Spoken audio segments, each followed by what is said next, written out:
Les adverbes de négation. Nous devons faire des questions. Quels étaient les adverbes ou mots principaux de la négation dans l'ancien français et quelles sont leurs origines? La forme plein nom sera nier tout ce qui n'est pas pleinement le prédicat de la phrase. Non peut faire lui seul une phrase dans les cas où le verbe n'est pas exprimé. Il s'utilise pour faire la négation des verbes avoir, être et faire quand ils sont auxiliaires ou suppléants. Non est la négation de tout ce qui n'est pas le verbe en mode personnel dans la phrase.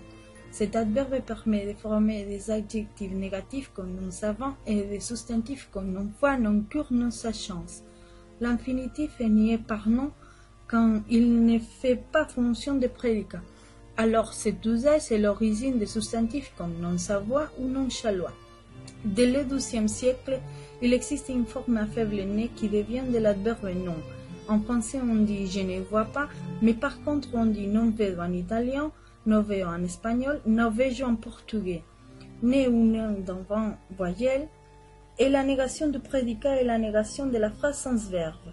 Aussi, l'adverbe est l'origine de tous les adjectifs et comparatifs comme ne plus que, n'aimer, n'aimer que. L'adverbe ne constitue un équivalent de non. Alors on peut trouver non mi, non pas. Il y a une tendance à remplacer les expressions ne pourrait, ne pourtant par les formes non pourrait, non pourtant.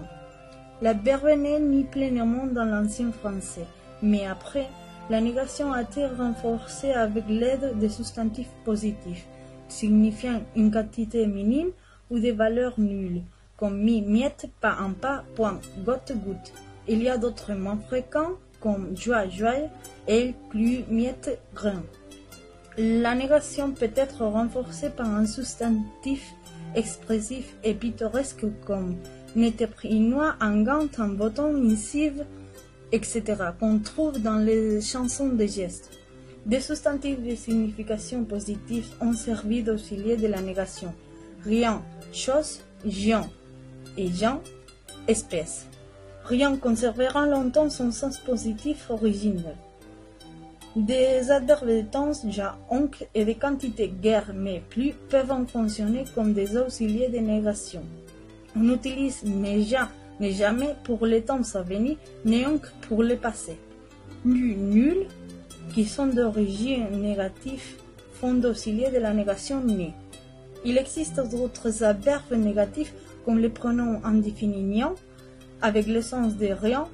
Il est associé à ne, mais il peut former lui seul une phrase négative et il peut renforcer la négation ne-nil. Ne-nil, composé de nom et du pronom personnel il, a servi de réponse négative et d'abord dans les phrases faisant l'ellipse d'un verbe de la troisième personne. La négation de première personne se fait avec ne, qui vient de non et je. Une forme nénale contenant un pronom personnel neutre et l'al, se rencontre surtout dans les dialectes de l'Ouest. En conclusion, dès le XVe siècle, les formes pas et point éclipsent les autres adverbes. Dans le XVIIe siècle, les grands auteurs emploient encore les formes mi, goutte, grain, mais le sens étymologique est absent. Aujourd'hui, ces anciennes formes survivent encore dans des expressions figées.